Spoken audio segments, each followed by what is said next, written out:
Kellen has the program to get you looking good and feeling good. That's just one of the benefits of Mousercising. The formula calls for a little workout. That's a good girl. A little nutritional advice. Oh, Goofy. And a lot of just plain goofing around. Wonderful. So don't duck out on your health. Learn good habits early. Let's make Mousercise a real family experience. Join Kellen and the gang every day That's it. for Mousercise. Mickey Mouse is the most recognized personality in the whole world. I hope you heard of me. I hope. In his career, he's introduced major stars like Donald Duck, Pluto, his sweetheart, Minnie, and Goofy. He's met with kings and entertainment giants. Every year, 25 million people come to Disneyland and Walt Disney World to see him. Yet for all his fame, he's still humble and fun-loving. Every morning, he makes a trip to your house to give you a smile. Don't you think you ought to watch him?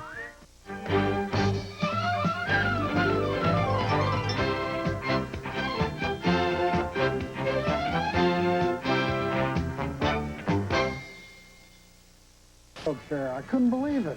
First of all, he never took time off. And so when I really knew it was Walt talking, I said, sure, sure. In Arizona, the conductor came to Walt and says, how would you guys like to ride in the cab of the diesel locomotive? And so we climbed up into the cab, and Walt got to pull the whistle for all of the little crossing signs. And here again, he was like a little kid. He'd never done anything like this, and we had the time of our lives riding that diesel through the state of Arizona. He had a little pet turtle. He got some special turtle food for it, and these guys would switch turtles on him. They began they began putting a little bit bigger turtle, you know, every week or every few days, you know, and this thing was growing to beat hell, you know, and he just couldn't get over this, and all of a sudden they started reversing the process. Walt didn't want to be in front of a camera, and he said, well, finally, well, if you're in the booth way there and I can't see you, and I don't know when it's going on, and well, I guess so, you know. So the day he wore a funny old busted-up hat and his oldest clothes, so he'd be real comfortable. When he recorded the voice, he couldn't help but feel this, you know, all these little gestures. And he put out his hand like this. It was the only time we knew how big Walt thought Mickey was. Walter Elias Disney's childhood was spent on a farm near Marceline, Missouri. In 1923, with a small loan and a large imagination, Walt and brother Roy arrived in Hollywood to start a modest animation business. Soon their business became a source of worldwide pleasure, and Walt was hailed as a motion picture innovator, a TV pioneer, and an international ambassador of goodwill. But the best was yet to come. For in the 1950s, Walt's imagination spawned a new dream. And the rest, as they say, is history. Herbie, he said, I'm going to do an amusement park. And so I got excited, and I said, well, gee, I said, I'd like to see it, too. And he said, you're going to do it. They'd watch Walt go around, and everything was building so much, and he wanted to do so much and so much all the time, and it filled him to say, and if Walt went like that was $1 million. Yeah. If Walt stood back and went like this, his brother that was $5 million, and Roy started to shiver. But if Walt went like that, everybody started to perspire, because that was at least 15 million. Mr. Disney had full script approval of everything that I did.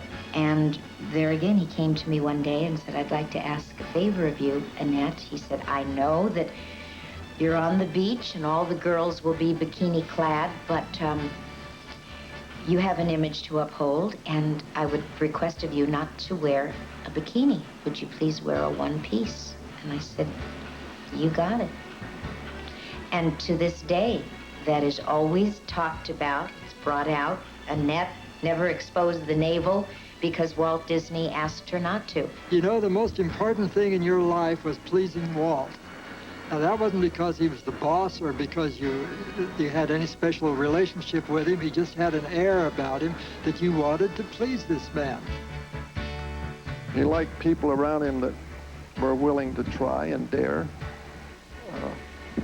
even though they didn't know quite where they were going or why even. I wish all the young kids here today could have met him. He was wonderful. Walt wasn't a man, he was a force of nature. And that's about it, too.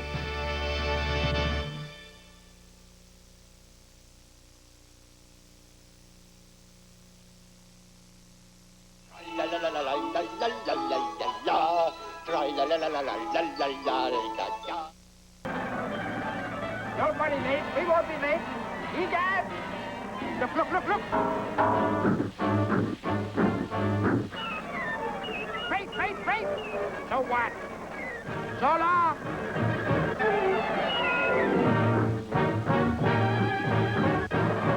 Egad! Dumbo! Come on, fly!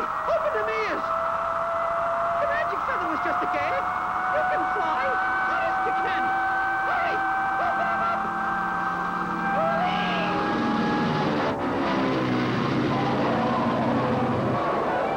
Opportunity to see the rare archival footage that had never been seen in public, such as Mary Wick's pantomime of the villainous Cruella de Vil, or an uncut version of the soup-eating scene in Snow White and the Seven Dwarfs.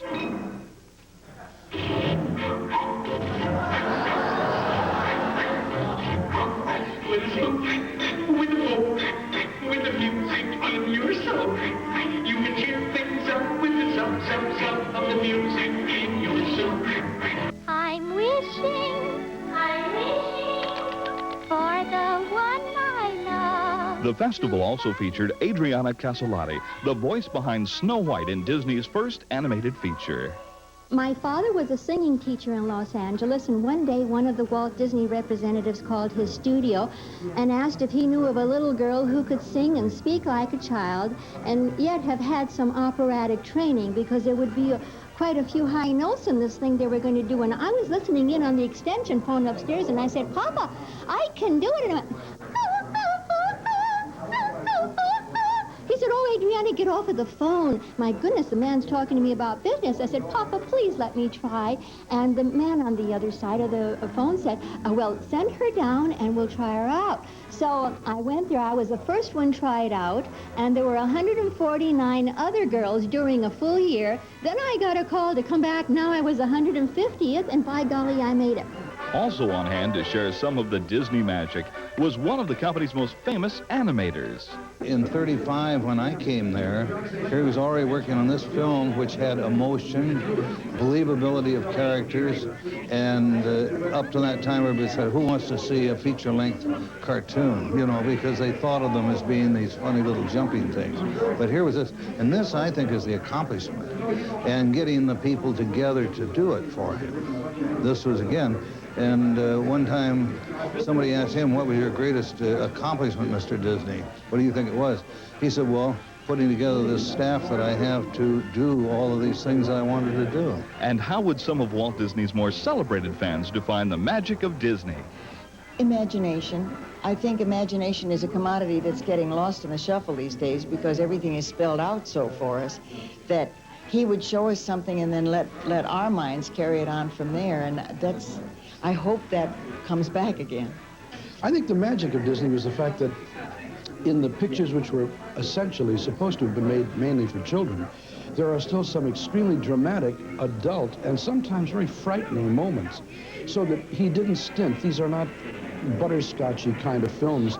There are frightening moments and dramatic moments, of course, in Snow White, and as a matter of fact, in virtually every film that I can remember of any major proportion that Disney made, there are those electrical moments that go beyond being so-called family moments. I think that if you really wanted to say the magic of Disney, you might say that there really is something there for everyone. And everyone is rushing to the Los Angeles County Museum of Art for the best of Disney's animated pictures, now through September 27th. Disney Magic, enchanting stories, lovable characters, and of course, a happy ending.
most recognized personality in the whole world. I hope you've heard of me. I hope. In his career, he's introduced major stars like Donald Duck, Pluto, his sweetheart, Minnie, and Goofy. He's met with kings and entertainment giants. Every year, 25 million people come to Disneyland and Walt Disney World to see him. Yet for all his fame, he's still humble and fun-loving. Every morning, he makes a trip to your house to give you a smile. Don't you think you ought to watch him? When you visit Pooh Corner, you'll find yourself in the enchanted 100-acre wood. I thought everyone knew that. Where the world's favorite bedtime characters come to life. This is going to be wonderful. Where there's great adventure. Tigers just love great adventures. Mystifying magic. I'm sure that's right. Festive music. And lasting friendships that we want you to share. Because every day, you're welcome to Pooh Corner.